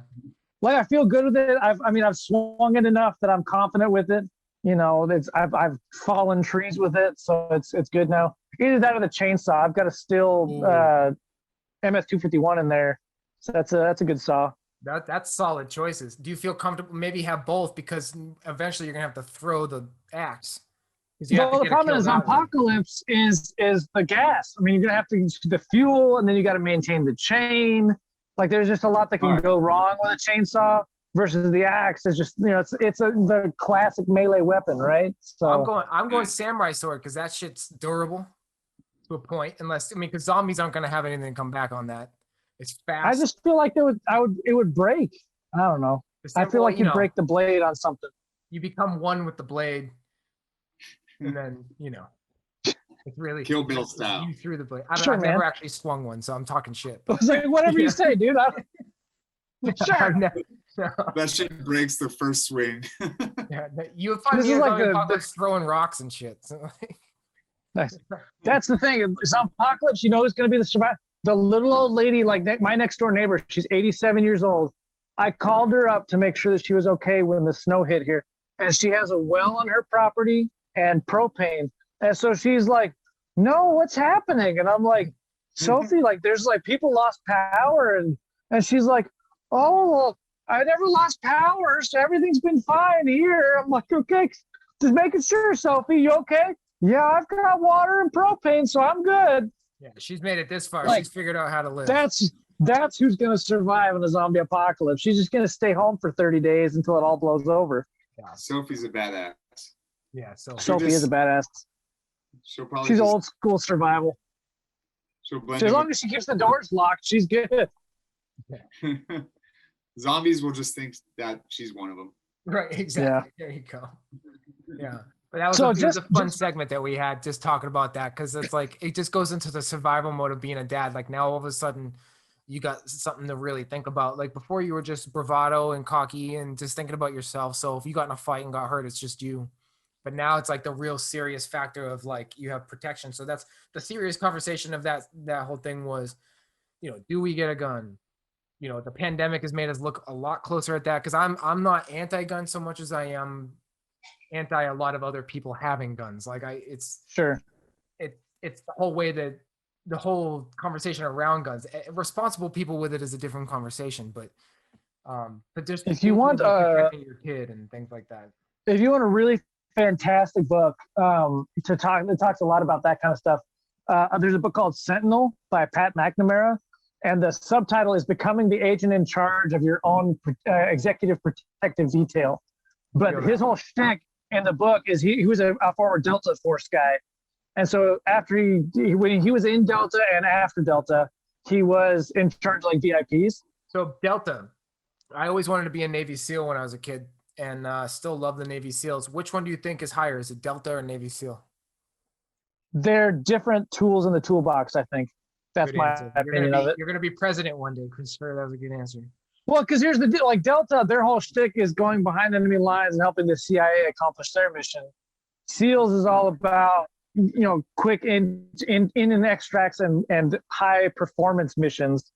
They're not meant to be the same. But it's like the same people like who's better, the Green Berets or the Navy SEAls? They have different purposes. Like the Green Berets, their whole deal is to go in and train the indigenous forces to become a force multiplier. The Navy SEALs is all about high speed tactical performance. So it's different strokes for different folks, and they're different purposes. But every time that I listen, like you go listen to Jocko or David Goggins or any of these guys, you'll hear them talk. Jocko Willink. Oh, Jocko Willink, yeah. Why I say Sims, yeah, Jocko Willink or David Goggins, or you can go listen to Pat McNamara, any of those guys. Goggins is legit too. He gets me off my ass running too. Yeah, and then I'm trying to think of Lone Survivor guy. His name's gonna come to me in just a second. If you say Bear Grylls, no. No, the guy that's Lone Survivor. I forgot his name. I know who you're talking about. Marcus Luttrell. Luttrell. He talks about it in his book quite a bit, where he talks about like, my ass got rescued by Army Rangers. Those dudes are badass. Like, like they just like, I think they all respect each other, recognizing that they have different missions to fulfill. So, but anyway, Sentinel, he talks about like how to train your kids and kind of how to create a situation and grow your situational awareness and kind of create a situation where you're going to be in charge of the situation instead of reacting to it. Yeah. But it's a fantastic book. It's like, I don't know, probably 120 pages. It's not super long, but it's a very good book regarding a lot of that kind of stuff. And it gives you practical ideas based on his experience. So it's things like back into your parking space. So if you need to, you can pull straight out and get out of a bad situation. That's me right there. I'm always thinking about that. Know like challenge, know where the exits are going to be, know where you're at, know who's around you, like that kind of stuff, which creates puts you in a better situation than if you weren't paying attention to it. Sentinel. That's another link I'm going to post in the description for this. That's Sentinel by Pat McNamara. Yeah. Yeah. And 100%. He's got a fantastic channel. He runs a podcast called University of Badassery, and then he's got a company that he has. I think it's T-Max Inc. But yeah, Pat McNamara, I think his Instagram is @T-Max or something like that. I can probably find it if you need it. Yeah, we'll figure out the real one, once we put it down, and then it'll all be official down there for anyone, because I'm gonna have to look into that too now. But that's like Pat McNamara. That's the next step in like my whole approach is really I have no protection right now other than just me. So I just am really like the next step of fisticuffs. Like next thing is got to figure out. I'd love to take Jack and see if we can go out and maybe do a little day of like actually getting guns or something like that and filming it and doing it responsibly, because I just know like probably there's a lot of other dads out there thinking the same thing of like, especially with pandemic times, everyone going freaking nuts, in the storming of Capitol Hill and everything. Just I hate to admit it, I just feel like in these days like you might need a gun. And I just never felt like that way before, but like once having a daughter, and maybe it's different having a daughter too, because like fuck, a little girl in the world. The best piece of advice I can give you about getting guns is go to a range that rents guns and try a bunch of different ones. Are you looking for a long gun, or are you looking for like a pistol, handgun? Probably handgun, honestly. Handgun. Up here in LA. Yeah, go to a good indoor range or a good range, any range that rents guns, and you can usually most of them will set it up where you can say, hey, I'm looking to buy a gun. I want to try 5 of them. The guys behind the counter will usually recommend a couple of them. You can do your own research beforehand if you want to, but try a couple of them, because every gun's a little bit different. And then decide what you like, and then buy. That would be my recommendation. Don't just go out and buy something, because you'll end up getting something else afterwards. What do you think, Jack? You want to do that? I got to make sure I can. One of us. No, I'm just kidding. I got to make sure that my background comes back. I think I have to wait 10 years from when I was 23 or some sketchy shit in the past. But we should be good. We should be good now. Should be good now. Let's do it. Yeah, we'll try it out. I mean, I think we could still go to a range, right? Yeah. Oh yeah. I can do that. I just can't. Ownership. Well, Yeah, a few years ago I couldn't own one, but I think I can now. dude. Nice. My grandmother, this is just a sidebar to this whole conversation. My grandmother has like a boyfriend and they live together and it's a great situation. He's a really nice man. And whenever I go over there, we go into his garage and he has like 3 huge safes. And he pulls it out and it looks like John Wick, this fucking guy. And he's just like a masseuse. He's like the most passive Cali guy and he has surfboards. Nice. He has a surfboard and you would never suspect it. And you go into his whole thing and he desperately wants to take me through the range. And he's got freaking assault rifles, just handguns everywhere. So, and that's another factor is like, you never know who's living right next to you with a whole arsenal, you know? Well, I built a house a couple of years ago for a guy. He was a senior park ranger at a national recreation area. But we built him a custom gun room. So it was an 8x12 room with a safe door that swung in, because he was like, if I'm ever in there, I want to be able to swing it in so I can come out. It was a whole thing. But I mean, it was a beautiful, like he had some guns that I just drooled over, man. They were just fantastic guns. Do you think that's a smart choice, having it swing in like that though? His deal was he wanted to double as a storm shelter. And so his deal was if the house collapsed on it, he wanted to be able to swing it in so that he could get, clear it from the inside, if that makes sense. Yeah. So I was like, man. Yeah, because you don't know what's on the other side trapped indoors. Exactly. Yeah. Being trapped. Yeah. So I guess that's another layer of concern there. Looks like Jack had to go take every once in a while in our podcast, we have to go take care of our kid. Nice.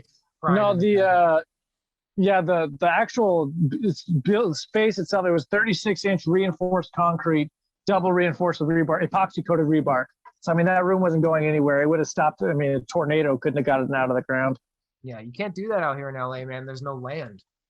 There's no land to be had. And that's something that weighs on me because I'm from New England where we had land. And so like in my childhood, I had acreage that you could build an underground or whatever bunker and do these things. I was much more outdoorsy when I lived there. Now, I mean, in LA, they call it hiking. It's walking up a hill, Yeah. I live on 2 acres here in San Antonio. So yeah, that's legit. Yeah. Yeah. Everyone's moving over there. Dude, that I'm going to sell probably to a Californian, honest to goodness. Because like right now, we bought our house 4 years ago for $160,000. My realtor came today because we're looking at moving. Realtor came today. She's like, we're going to list for $250. We'll probably get 3 offers and sell it for $260. I'm like, that's nuts. That's $100,000 more than what I paid for it. Yeah. But she's like, yeah, there's like it's just tons of Californians moving out here. And like the market's really hot right now. I'm like, it's nuts, man. Yeah. Yeah. Are you all right, Jack? You got to go or are you all right? I'm good now. I'm good. Good. Okay. Sure. Did you have to pee, Jack? You can be honest. I did. I got my bucket right here. That's where I go. Nice. I need to get a catheter. So before, because we're doing, this is such a great conversation. I don't think we're going to get it all in one night. And I'm not stopping. We're on a roll. I'm not stopping anything. I just wanted to say while I'm thinking about it, Chris, this has been such a great conversation. And like, you are like the badass dad. And so this won't be our last conversation. I'll just put it that way. Love to have you back. We left so much on the table to talk about. There's so much more to talk about. And we're still talking tonight. I'm just saying it now. Sure. Yeah, that's fine. If you're willing. Yeah, I love having conversations like this, man, because the thing is like there's people I think that it's as important as possible to get as many positive masculine voices out there as possible. There's too many representations of the dumbass dad out there. And I think that it's super important to get positive, intelligent dads out there as much as possible. Because unfortunately, I'm not going to say like the media. I don't think that's the appropriate term. I think that it's just like representations of men in general over the last 60 years has been I'm a blundering idiot. And I think that it's given a lot of men an excuse to be lazy. And I don't think that that's good in any way. Well, and so as many positive voices we can get out there, I'm on board. That's literally the point of this podcast. And like exactly what you just said is like literally the point of it. And I think it's like low hanging fruit, the way that it's been portrayed. And I feel feel like I'm sort of a throwback and like the way my mentality of being a dude. And often that is wrong. Often I play into the dumbassery because I am sort of old school in my thinking, but I'm the long story short is like what you said is like we need to as a community let other dads know, you know, you don't have to fall into it. You can be proactive, you can be a good dad, you can educate your kids, you can still be badass. To the point where Jack agrees with this. It was originally called the Bad Dads podcast when I conceptualized it. And I was talking to Jack and he's like, I don't think that's right. I said, I think it needs to be the Badass Dads podcast because you said the bad dads. It kind of implies bad dad. Yeah, it plays That's into not what- it plays into what Chris not was just anything saying of like that wrong. stereotype. Yeah. Badass dad cast. Not only does it roll off the tongue, but it makes more sense. Makes more sense. Sure. And that's what we're trying to be. And like Chris is pretty much already there. Like I'm starting to try to layer in things that you're doing to get to the point where, yes, I am doing events that are competitive like you are, you know, and like, and getting more involved and doing these proactive things. Cause I'm not just trying to like sit indoors all day and just be some like homebody, which is fine, I guess. And for dudes to do it is something a lot of dudes can relate to that. I think a lot of dudes want to have a fulfilling life even past fatherhood. Like they don't want to just say I'm a father now and then stop. They want to continue. Well, and that's the being- thing is that if you want to, like, if you can't stop growing because you have something happen in your life, I think is what it comes down to. You know, fatherhood is an integral and important part of my life, but it's not the only part of my life. And I think that I am a better father because I choose to develop myself and have conversations like this. Yeah. So I think, it's something that's important to put out there, that you can and should continue to develop yourself intellectually, socially, spiritually, physically as a dad, because one, you're setting your example for your kids, and two, you're going to be a better father if you continue to develop yourself past when your kids are born. 100% agree. 100% agree. Yeah. I always say with my dad's like, he's so book read, like he went to Notre Dame and was like a really great student to a certain level, but all that intelligence in the world, he didn't do anything with. And to Sure. me, that's always been like my whole point in life is like, you can be as smart as you want to say you are and go around and you can live off that, you know, and you can keep bragging about that. But at the end of the day, if you're not living a fulfilled life and actually going out and doing these things, you're really not somebody that I'm going to look up to. You're not really somebody that I'm going to aspire to be. And like, I would never want to turn to my kids and pass that same message down to them. Like, I want them to look at me and see what I'm doing and realize what it takes to have a life. And right now, honestly, like that's what we're building. Cause this past year and a half with the pandemic and everything is really like put a magnifying glass on that of like, what have I been working for? I was bartender for a long time. Now I'm working computers and television on my day job. And it's like, what do I really want to do? Because nothing that I've done over the last 10 years is anything that's like, I can lean my hat on, you know, like, Sure. so it's like, it all starts now. And like, it all starts with like all the things you're doing, like I'm trying to do, like I'm trying to go out there and fucking do these things, make sure I'm physically fit, make sure I'm badass. I want to read more books. I read books, but I want to read more books, you know, and just living it, not talking about it, but living it, you know, and that's great to have someone like, I didn't know all this about you. This is like hitting the honey hole as they say in fishing. I know Dude, you're a fisherman, so. I'm not, man. I wish I No? was. What's this That's one thing. Moondoggies thing? What's this thing in your Facebook? What is the group you're part of? The moon? What is it? I was doing some The research. Moondangas? The moon. Are you Moondangas. kidding me? Yeah. Did you look at the Moondangas? The moon? No, so It's the dang no, Moondangers. no. I wish I was a fisherman. No. So like my dad was a fighter pilot, and is a generally badass dude. You know, he's awesome.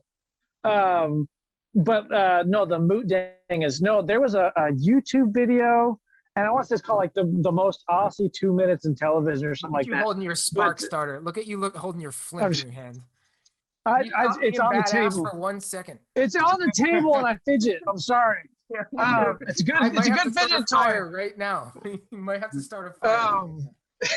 No, so I lit a bonfire earlier today because I have some brush I was burning, and so I have my propane torch. Because of course, look, I'm ready. I'm getting my house ready to sell. I had a bunch of brush I needed to clear. I cleared all the brush. I lit it on fire. It's out there smoldering now. but that's why I was the have this. most badass part I've ever seen. No, it wasn't. It was pretty small to be. I mean, I kept it burning for a little while, but it was not anything to write home about. Sure did.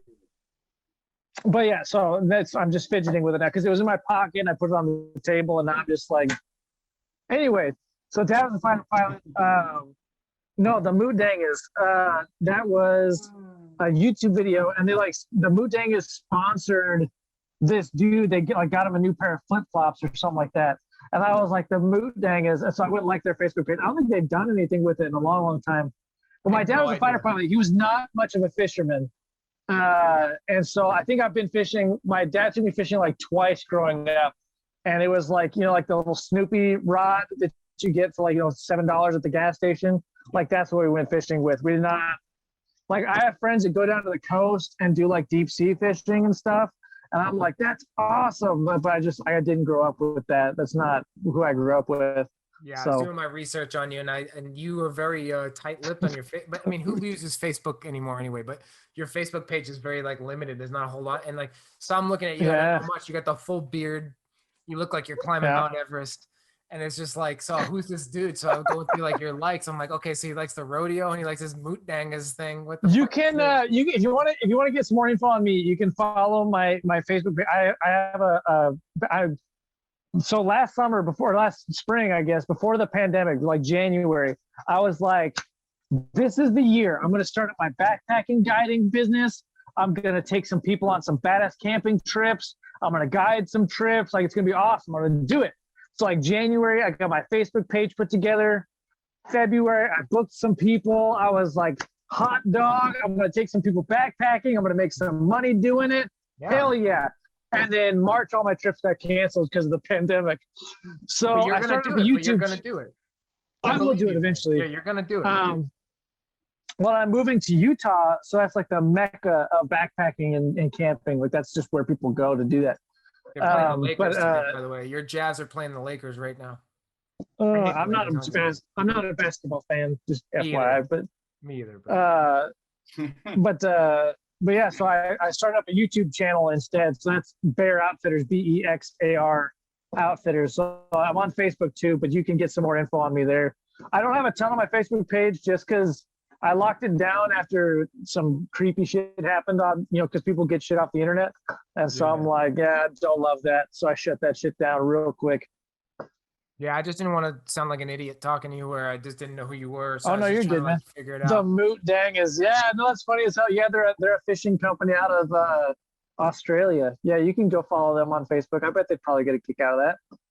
Well, let me tell you what, I mean, we could go on all night. This is great. I mean, I'm going to put all your information, what you just said. When I go back and edit it, I see it all. So I'm going to put all the links. Yeah. Everything in the description. I mean, if you would say yes, I'd love to have you back and talk because I think there's so much more to talk about. You're definitely a badass dad. Man. And I definitely think like, let's not bite off more than we can chew for one night because I think we can go so far with this, but oh yeah, dude, you're going to do that. You're going to do everything you laid the groundwork for right there. Like you're going to do, just wait till this pandemic is really over and you'll get right back out there and do that. I believe it. Well, all the other shit you said, like there's no doubt in my mind, and more importantly, like the world of men are turning to the Jockos of the world and the Gogginses of the world. You'll slide right in there, man. And Jack and myself will do what we can for the dads out there. And we're going to play a little catch up on it, but also at the same time, we're going to stay badass ourselves and just keep trying to push it. And just like, a little community for men that just come and talk about it. And I know we all got our kids. I mean, your kids are sleeping. Well, I guess everybody's sleeping except for my kid. I'm the bad dad. My kid's still awake, but nice. I think if you would say yes to coming back, I think we could put a wrap on it for tonight and just we'll leave it on the table for the next time. Yeah, man. Anytime. You cool with that? That was great, man. You're freaking inspiration. That's awesome. Yeah, Chris, I just want to say it was enjoyed hearing everything you got to say, your full wisdom, full insight, and really interesting stuff right there. And I was just taking it all in. I wasn't talking a lot. I liked hearing what you were saying, and I really appreciate it. Thanks, guys. No, I just got really lucky that I struck the jackpot on positive, masculine role models in my life. I've got good dad, good uncles, good grandparents. So like as much as I can share, I recognize that not everybody had that growing up. So as much of that as I can share. I'm more than happy to do Yeah, so. but the full picture, you know, because there's somebody from every angle, and you know, like you're bringing something to the table that I'm not bringing. You're bringing something to the table Jack's not bringing, and it's really great. And so I think all that's really important, and more to come too, because you know, we're Love to have learning you. every day that passes. Jack and our kids, they're growing and they're changing. We're discovering new things every day. You know, so the conversation never ends, is what I'm saying. Yeah, man, absolutely. Anytime. Just Every let me day, know. things every day. And maybe we'll schedule it for a month or two or a week, whatever you guys feel. I'm down. Yeah, I'm just keep in touch, and you know, Jack and I are gonna do this every week. I got 2 episodes right now I'm editing up. And so we're putting that together. I got some resources, like I got a top 5 video for people to educate their kids, you know, when they want to give their kids screen time. They can watch my little video of the things that I think are the top 5 best educational videos for babies. I'm gonna do more things like that, like resources. I'd like to give a lot of resources for dads. So if you have any Sure. ideas on that, like things that have helped you, tips, tricks, how-tos, you know, just pass along. We'll talk about it here and just watch this thing grow, man. If you want another really interesting one, there's a thing that Mr. Rogers did where they called it Freddish. And basically it's the process that they used in Mr. Rogers' neighborhood to talk to kids. So I'd say like it's a 7-step process, but basically it's like how to talk to your kids about anything. So it's like stay as simply as possible, explain it in a full situation. Like it goes to us. I'll shoot you an article on it right now, but it's like how to talk Reddish. But it's something that every now and then I'll do with my kids. So it'd be like, we can't run in the street. Like, let's say your kid runs down the street, and you have to explain why you can't run in the street. So you have to say like, hey, you can't run in the street because it's not safe. It makes mom and dad very scared when you run in the street. If you want to cross the street, you can talk to mom and dad or another adult, and then you can cross the street with them. So it's like it frames it in a bigger picture, but it really helps kids kind of get the big idea versus just don't do that thing. So I'll shoot you a link out right now. I But have a that's mini version of that.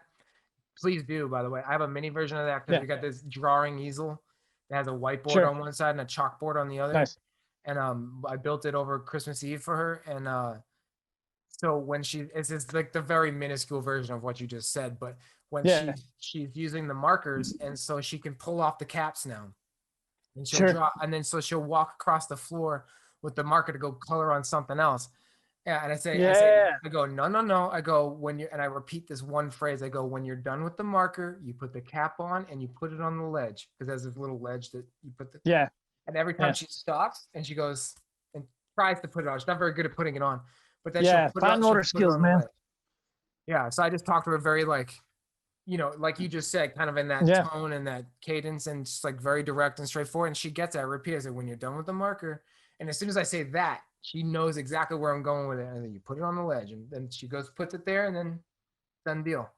So Yeah, my 3-year-old, when my 2 girls, they would struggle to go to sleep, and so I keep my 3-year-old up with me, and we'd watch episodes of Mr. Rogers, and so I started like catching on to it, and so I went and like looked it up, but that's what it's called. It's called Freddish, but it was a system that he worked with a couple of PhDs from the University of Pennsylvania to develop this system. So in the scripts and all the show, that's how they kind of taught the moral lessons, how they taught the safety lessons, and how they kind of dissected it. But that's one thing that's really changed how I parent, is if I have the time to explain it, I'll try and frame it in that mindset so that they get kind of the bigger picture of it. I But love Mr. anyways. Rogers. I couldn't make it through the movie though. The Tom Hanks movie, I couldn't make it through. That's saying a lot. I I love didn't- movies, but I didn't love Tom Hanks in that role, honestly, but it was okay, I guess. Tom Hanks' new movie though, you both gotta watch it. News of the World. Fucking I heard good things about it. It's about Awesome. Castroville, Texas, isn't it? awesome. Yes. Texas. He goes down to San Yeah, Antonio. I The whole live- thing I is a road live trip like to San Antonio. Yeah, I live about 40 miles from Castroville, less than that. I used to drive through Castroville nearly every day. Well, it's all old timey, so their set pieces are ridiculous. Like you look like you're going right through time, right post Civil Nice. War. And couldn't say enough about it. Jack, you have access to it. You know where to find it. And I watched it tonight. it's so good. It's like a mix of There Will Be Blood and what was the other one? It's like a mix of There Will Be Blood and a couple other ones. All the good Yeah, I ones. saw the It's previews. so I good. saw the previews for it. It looked pretty good. I'll have to give it a shot. Tom Hanks is back, baby. He made one stinker with the Mr. Rogers, but he's back in this. It's just the thing about Tom Hanks is he's really good at being Tom Hanks. And so, like, if you're trying to be Mr. Rogers, you can't be Tom Hanks and play Mr. Rogers. You have to be somebody else. So I already think is. it's just, Yeah. You tell me what you Yeah. think on the next one of News of the World, because hopefully you watch it by then, because he's got his whole Tom Hanks thing going, but it Sure. works for his character. It's kind of works like for that Tom- character. Yeah, All right. yeah, exactly. But All right. I'm really happy. I'm really happy we did. This is the power of the internet, man. I really love this.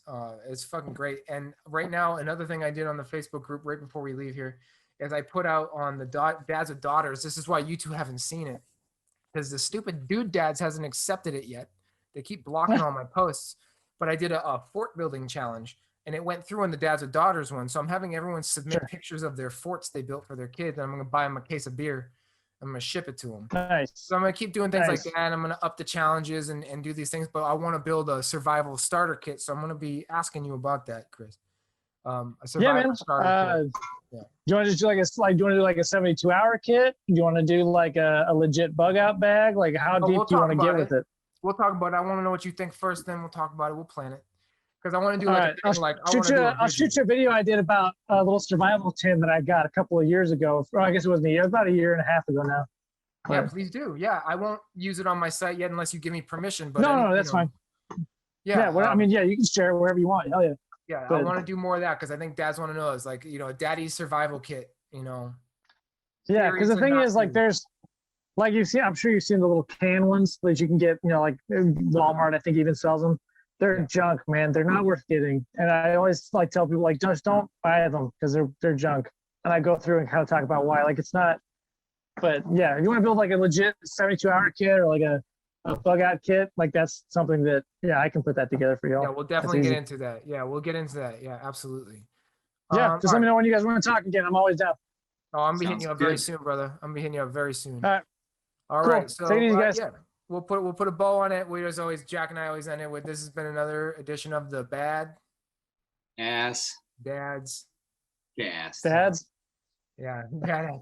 Right. Thank you, Chris, for coming by. I'm gonna be hitting you up very soon. I really appreciate it, man. You're awesome. All right. Thanks a lot, Thanks, guys. Chris. Have a good night. All right, See love you, you. Jack. I'll see you later. Love you too, bro.